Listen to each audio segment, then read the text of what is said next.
17. Bienvenidos al Seminario Reina Valera. Yo soy Gilberto Aves, rector del Seminario Abierto, y esta es la lección número 17 de la materia Sinopsis del Antiguo Testamento, cuyo tema es Esther, una reina en control. Pedimos la bendición de Dios sobre el estudio de su palabra. Empecemos. Esther, una reina en control. Por Ray C. Stedman. Esta pequeña joya, oculta en un rincón oscuro del Antiguo Testamento, es un libro sumamente rico y además es histórico. Aunque lamentablemente sigue habiendo actualmente personas que afirman que algunos de los relatos del Antiguo Testamento son leyendas, existe evidencia substancial de que los acontecimientos que se cuentan en Esther sucedieron de verdad. Tuvieron lugar durante los días de la cautividad de Israel, cuando estuvo sometida como nación a esclavitud en Babilonia.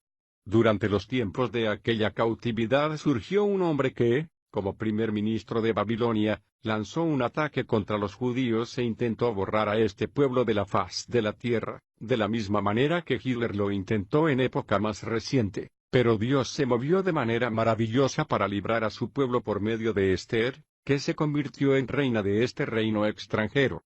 Tenemos en este libro una de las historias más emocionantes de todos los tiempos. Es mucho más que el relato del poder de que se vale Dios para librar a los judíos. En un sentido, es el relato más extraordinario de la Biblia, porque el nombre de Dios no aparece para nada en él y tampoco se mencionan ni el cielo ni el infierno. No se habla en él de nada que resulte especialmente religioso, sino que es más bien la clase de historia que podríamos encontrar en las páginas de cualquier revista literaria, pero sin embargo la encontramos en la Biblia. Muchos se han preguntado a qué es debido, y la respuesta es que es un maravilloso paralelismo de lo que está sucediendo en nuestras propias vidas. Lo que hace que este sea un libro fascinante es que esta es nuestra historia. Al seguir los acontecimientos de este libro, podemos ver con la exactitud que sirve de ejemplo de lo que nos pasa a nosotros cuando Dios obra en el corazón humano. Pablo nos ofrece la clave en el Nuevo Testamento cuando dice: estas cosas están escritas para nuestra instrucción, para nosotros sobre quienes ha llegado el fin de las edades. Indicador ordinal femenino, Corintios 10, 11. Es la historia de un rey y de su reino. El rey se divorcia de la reina que está junto a él cuando comienza la historia y, por ello, se convierte en un hombre solitario por propio decreto. Se siente impotente, al no poder cambiar el decreto una vez que ha sido publicado, y en su soledad comienza a buscar a una nueva reina. Al leer esta historia nos encontramos con que tiene un paralelismo con lo que le sucede a la humanidad. El libro empieza durante un período de paz y de bendición cuando el rey da una gran fiesta para los señores del reino.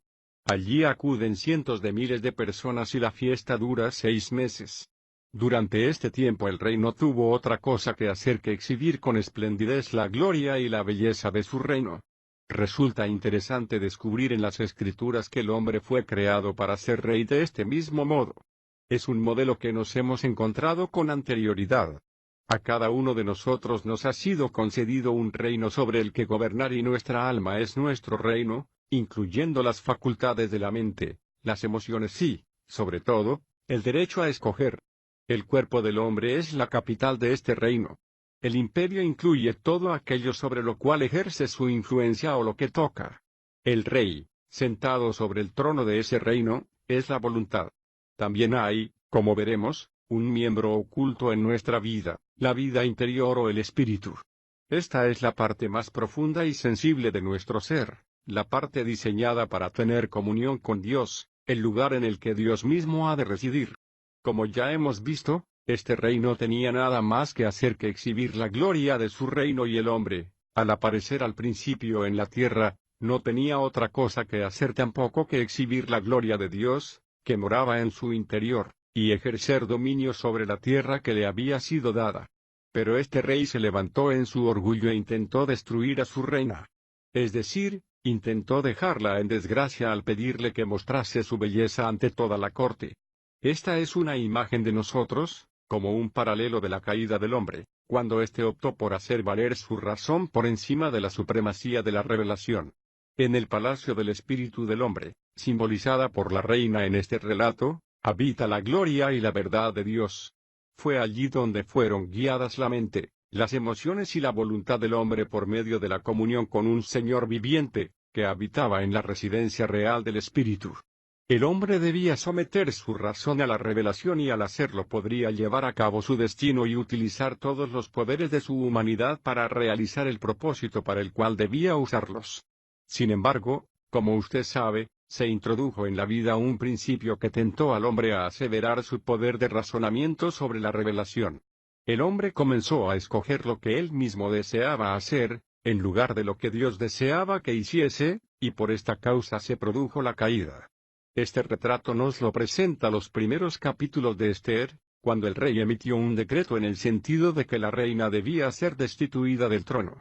Este decreto se convirtió en una ley para los medas y los persas y el rey no podía hacer nada al respecto una vez que había sido proclamado, por lo que a partir de ese momento se convirtió en un rey solitario y en su soledad comenzó a buscar una nueva reina. La proclamación fue enviada por todo el reino, pidiendo que trajesen ante su presencia a todas las doncellas hermosas y éstas fueron apareciendo, una tras otra, y entre ellas estaba una joven muy hermosa, llamada Esther, que era una de las cautivas que había sido llevada de Jerusalén a Babilonia y con ella estaba su primo Mardoqueo. Estos dos son los personajes más importantes de la historia. Esther es una imagen del espíritu regenerado. Cuando el espíritu cobra vida en Jesucristo y Esther vive bajo la influencia y el control de su primo Mardoqueo, que en todo este libro es una imagen del Espíritu Santo y de su actividad en nuestras vidas. El nombre de este hombre significa hombre de corta estatura, es decir, el hombre en su humildad y es, por lo tanto, una imagen de Cristo. En el capítulo 2 se recibe al Espíritu cuando Esther, bajo el control de su primo Mardoqueo, es traída ante la presencia del rey que se enamora de ella.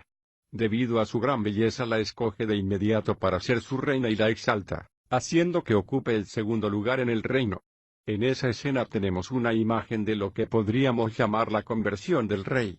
Este recibe un nuevo espíritu, sin entender que el Espíritu Santo también está involucrado, algo que muchos de nosotros no entendimos en el momento en que nos hicimos cristianos. Pero Mardoqueo se encuentra situado en el trasfondo y veremos de qué modo llega a convertirse en uno de los personajes más destacados en este relato de la maravillosa liberación del reino. En el capítulo 3 de este libro aparece en escena el villano, el personaje vil que se llama Amán, el agageo. Si examinamos los antepasados de este hombre en las Escrituras descubriremos que un agageo es una amalecita y Amalek era la raza de descendientes de Esaú, contra los cuales Dios había dicho que lucharía para siempre. Éxodo 17, 16. Se le había ordenado al rey Saúl que eliminase para siempre a este pueblo, pero en su insensatez prefirió perdonarle la vida a Agag el rey de los amalecitas y eternizar, de este modo, a esta fuerza impía en Israel. Por todas las Escrituras, esta tribu de los amalecitas representa el lugar donde moran en nuestros corazones los deseos que continuamente se oponen a todo lo que Dios quiere que hagamos. Esto es lo que llama el Nuevo Testamento la carne y siempre que el Espíritu de Dios comienza a moverse con el propósito de bendecirnos, la carne se manifiesta y se opone al Espíritu haciendo todo cuanto puede, de una manera sutil y astuta, para impedir que se realice la obra de Dios y ese es Amán. En el capítulo 3 leemos que tan pronto como Amán empieza a ejercer su poder en un lugar destacado, justo debajo del rey, se muestra de inmediato antagónico hacia Mardoqueo. Estos dos personajes chocan de modo conflictivo enseguida porque Amán era enemigo de los judíos. Al enterarse de que Mardoqueo es judío, jura eliminarle del reino y en todo el relato leemos una y otra vez que lo que caracterizó a Amán fue el odio hacia los judíos. Pero ¿por qué odiaba a los judíos? El capítulo 3, versículo 8 dice, luego Amán dijo al rey Asuero, hay un pueblo disperso y diseminado entre los pueblos en todas las provincias de tu reino, cuyas leyes son diferentes de las de cualquier pueblo. Ellos no observan las leyes del rey, y el rey no tiene ventaja en dejarlos vivir. En otras palabras, aquí tenemos un pueblo, que obedece a un principio de vida diferente. De igual modo que cuando el Espíritu Santo habita en el espíritu del hombre éste se ve de inmediato sometido a un gobierno de vida diferente, a una manera distinta de pensar, a una exigencia diferente, estos judíos obedecen a un principio diferente. Debido a que son el pueblo de Dios, Amán está furioso y en su ira contra ellos, concibe una terrible estrategia. Este hombre era muy listo, de la misma manera que la carne en nosotros lo es en su estrategia por mantenernos sometidos a esclavitud. La historia de este libro es sobre la manera de obrar Dios para quitarle el control al hombre que no debe tenerlo y colocar al que sí debe de tenerlo en un lugar de autoridad. El motivo por el que tenemos problemas como cristianos, incluso después de haber nacido de nuevo, es que la carne se opone sutil y astutamente a todo lo que Dios intenta hacer en nuestras vidas. Estas palabras de Gálatas describen con exactitud toda esta lucha, porque la carne desea lo que es contrario al espíritu y el espíritu lo que es contrario a la carne. Ambos se oponen mutuamente para que no hagáis lo que quisierais. Gálatas 5, 17. Amán va inmediatamente a convencer al rey para que éste, en su propio beneficio, elimine a este pueblo. Amán se convierte de este modo en el poder que se oculta tras el trono, controlando al rey. El rey hace lo que Amán quiere que haga y emite un edicto para eliminar a los judíos de todo el reino. De igual manera, encontramos en nuestras vidas que la carne se esfuerza continuamente por eliminar el control que ejerce el Espíritu Santo y hacer que andemos siempre siguiendo el principio de servirnos a nosotros mismos, siendo egoístas y satisfaciendo nuestros propios deseos, algo que prevalece en el mundo que nos rodea. Leemos que esta enemistad surge tan pronto como Amán y Mardoqueo se encuentran cara a cara, haciendo que aparezca la oposición al espíritu y, al final del capítulo 3, Amán ha conseguido convencer al rey para que le dé el anillo real, que es la marca de la autoridad y del poder, y que además emita un edicto que destruya a los judíos por todo el reino. Después de hacer esto, el rey se cree en su insensatez que Amán es su amigo y le invita a un refresco y le golpea cariñosamente la espalda, felicitándose a sí mismo por ser tan listo en su trato con Amán. También nosotros creemos con frecuencia que hemos sido muy listos al defender nuestros propios derechos y no permitir que nadie nos atropelle. Estamos seguros de haber actuado con sabiduría y nos felicitamos por ejercer el control sobre una determinada situación. Pero al mismo tiempo no somos conscientes de que en nuestra terrible insensatez hemos hecho precisamente aquello que continuará haciendo estragos en nuestras vidas y nos colocará a merced de este mortal enemigo que llevamos en nuestra interior, la carne. En el capítulo 4 encontramos la historia de cómo empieza Dios a actuar. Mardoqueo se siente apesadumbrado. ¿No ha pasado usted por esta experiencia de vivir con un espíritu contristado? Lo primero que hace el Espíritu de Dios cuando empezamos a andar en la carne, es crear en nosotros una sensación de inquietud, un sentimiento de aflicción. Es algo que sentimos en lo más hondo de nuestro ser y nos resulta incluso difícil definirlo. Sabemos que algo no anda bien, pero no sabemos qué es. Esther se da cuenta de que Mardoqueo se siente muy angustiado y, no sabiendo qué hacer, le manda una muda de ropa, con la esperanza de que eso resuelva su problema. En muchas ocasiones, cuando nos sentimos afligidos y angustiados de espíritu, por causa de nuestras actitudes y nuestras actividades, pensamos que algún cambio superficial resolverá el problema, creyendo que el problema tiene relación con lo que hacemos y no con lo que somos. A continuación Mardoqueo envía un mensajero llamado Atac, por cierto, que el nombre significa la verdad, para convencer a Esther de que se enfrenta con un grave problema. Este le explica a Esther todo el peligroso complot tramado por el astuto Amán, cómo se ha propuesto destruir a los judíos, incluyendo a la misma reina, a pesar de que Amán no sabe que Esther es judío. Cuando ella se entera de todo ello se siente preocupada y no sabe qué hacer. Mardoqueo le envía otro recado diciendo, es preciso que vayas a ver al rey. El problema consiste es que deben asegurarse de que el rey se dé cuenta de que Amán no es su amigo, de la misma manera que el problema en nuestra vida es conseguir que creamos de verdad en Dios cuando nos advierte que los principios que caracterizan a la carne no son nuestros amigos y no están de nuestra parte.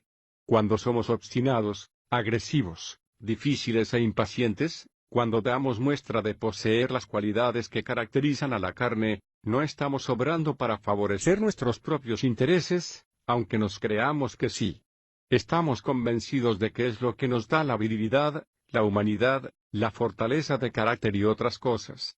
Tenemos aquí el caso de un rey engañado que no se ha dado cuenta de que el que se supone que es su mejor amigo es en realidad su peor enemigo.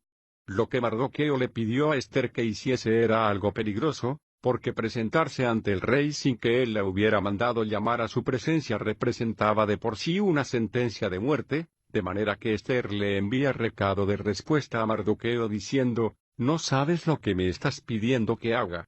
¿No sabes que al pedirme que me presente ante el rey de esta manera me estás sentenciando literalmente a muerte? El momento en que yo pasé del umbral, habré perdido la vida, así que me estás pidiendo que muera». Y ella sugiere la posibilidad de resolver el problema de alguna otra manera, a lo que Mardoqueo contesta bruscamente, «No intentes ser más lista que Amán. Si crees que vas a poder hacer algo por superar la estrategia y la inteligencia de este hombre, estás equivocada. Él va a ser más listo que tú y te manipulará de tal manera que te vencerá. Se colocará detrás de ti y te atrapará. Con lo cual vas a acabar derrotada». Esto es lo que nos enseña muy claramente el capítulo 7 de Romanos. Si creemos que somos capaces de vencer a la carne contando solo con nuestra fuerza de voluntad, estamos perdidos. Esta es una de las cosas más difíciles de entender acerca de la vida cristiana. Es lo que más nos elude cuando intentamos comprenderlo. No nos damos cuenta de que hemos llegado al final de nosotros mismos y que es preciso que muramos a nuestros propios recursos a fin de poder hacer frente a la carne, pero esto es algo que no podemos hacer solos. No podemos hacerlo apretando los puños o rechinando los dientes o firmando resoluciones de año nuevo o decidiendo que ya no vamos a actuar de una manera determinada. Esther tiene que aprender que el único que puede manejar a Amán es Mardoqueo y ella debe de estar dispuesta a morir, por así decirlo, a sus propios recursos a fin de poder manejar a este hombre. Al enfrentarse Esther con esta verdad, dice, «Ve, reúne a todos los judíos que se hallan en Susa, y ayunad por mí. No comáis ni bebáis en 3 días, ni de noche ni de día. Yo también ayunaré con mis damas e iré así al rey, aunque no sea conforme a la ley, y si perezco, que perezca». Esther 4:16.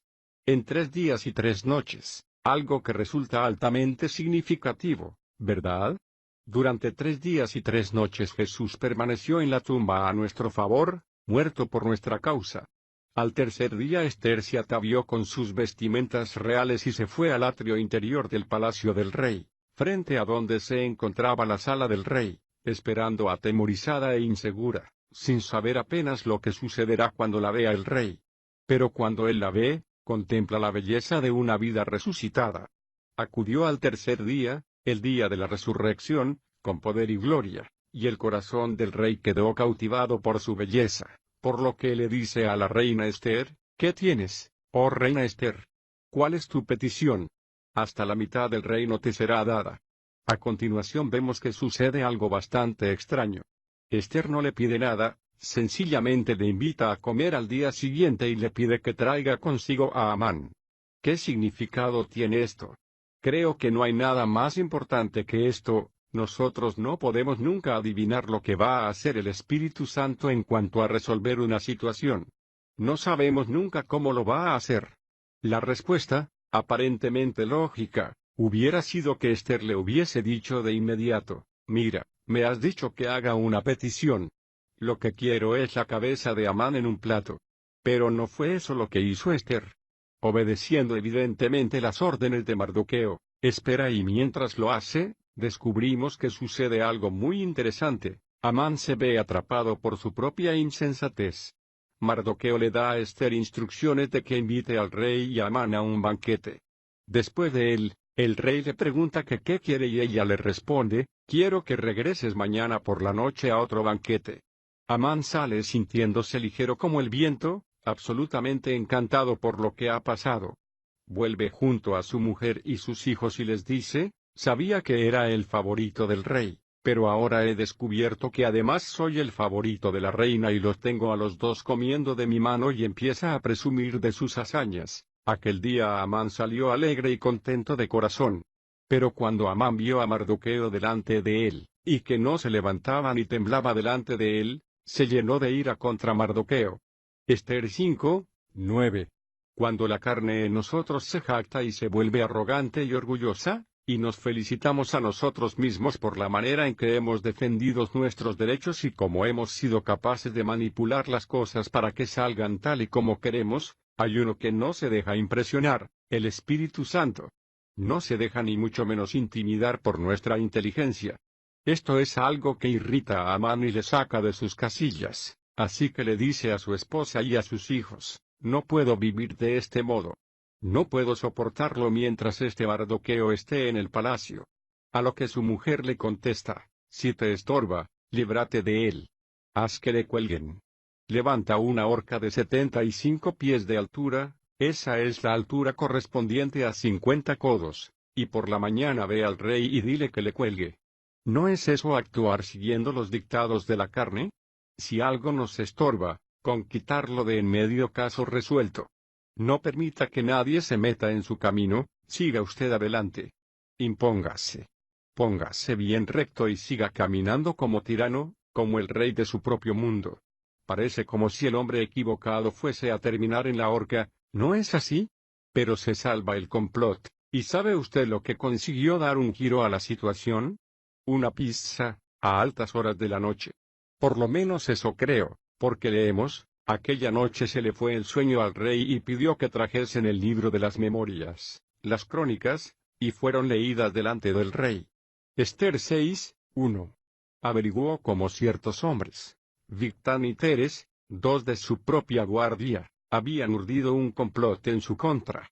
Leyó que Mardoqueo lo había averiguado y había informado al respecto, de modo que estos dos hombres fueron condenados a muerte como traidores contra el rey.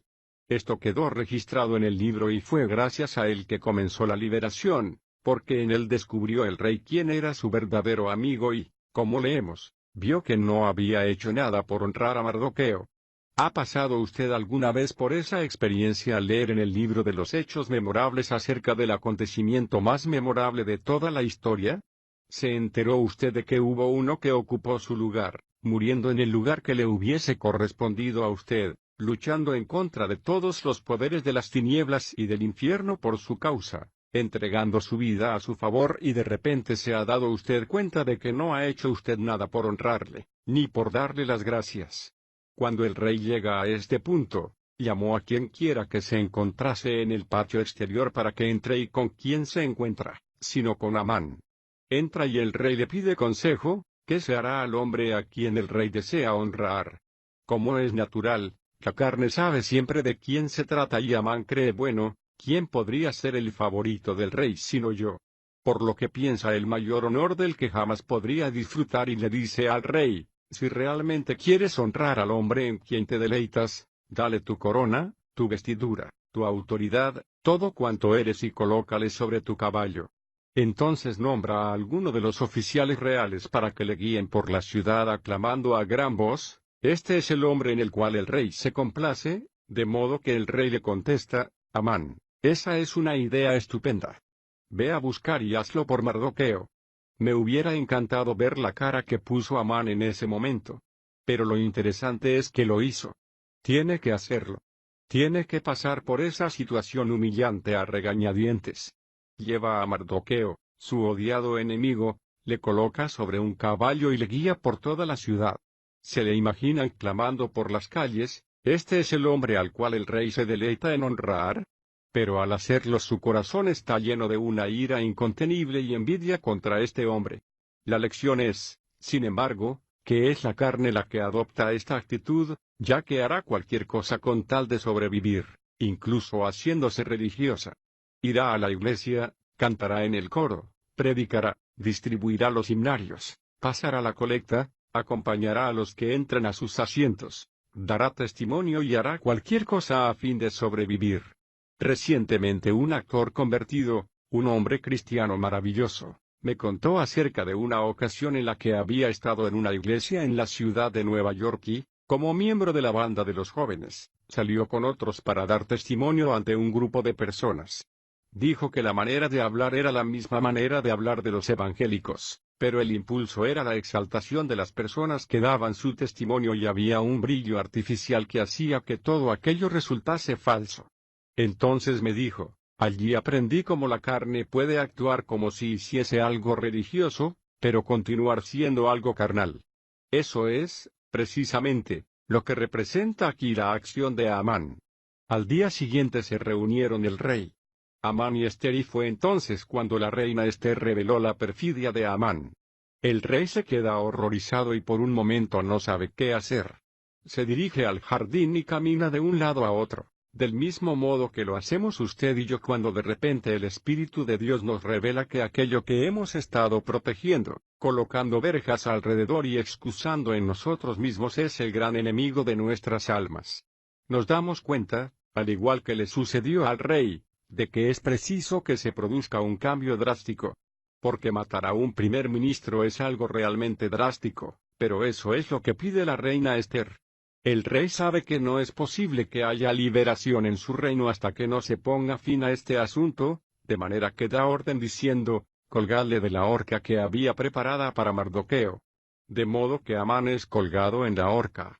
En el capítulo 8 leemos, ese mismo día el rey Asuero dio a la reina Ester la casa de Amán, el enemigo de los judíos. También Mardoqueo vino a la presencia del rey. Ester 8:1. Mardoqueo ocupa ahora un puesto de poder y esto representa la plenitud del Espíritu. En el capítulo 2 se recibe el Espíritu, en el 3 se resiste al Espíritu, en el capítulo 4, el Espíritu es contristado. En la última parte del capítulo 4, se apaga al Espíritu y ahora nos encontramos con la plenitud del Espíritu. Una vez que Mardoqueo ha llegado al poder en este reino, todo empieza a cambiar y de inmediato se emite otro decreto, permitiendo a los judíos luchar en contra de sus enemigos y matarlos. De igual manera, en el capítulo 8 de Romanos se nos dice que la ley del Espíritu de vida en Cristo Jesús ha sido proclamada, liberándonos de la ley del pecado y de la muerte, y cuando actuamos en obediencia a esta nueva ley, actuando en contra de los enemigos que se introducen en nuestra propia vida, negándonos a reconocer su poder, descubrimos que la ley del Espíritu de vida en Cristo Jesús nos eleva y nos concede la victoria y el poder sobre aquellas cosas en las que con anterioridad habíamos fracasado. Aquí, al final del libro, descubrimos al mismo rey y al mismo reino, de igual manera que continúa usted siendo la misma persona, que vive en la misma casa, entre la misma gente, trabajando en la misma tienda, pero con un gobierno diferente y una dirección distinta. Mardoqueo se encuentra ahora en el trono. Un breve pasaje del libro de Romanos nos ofrece un resumen de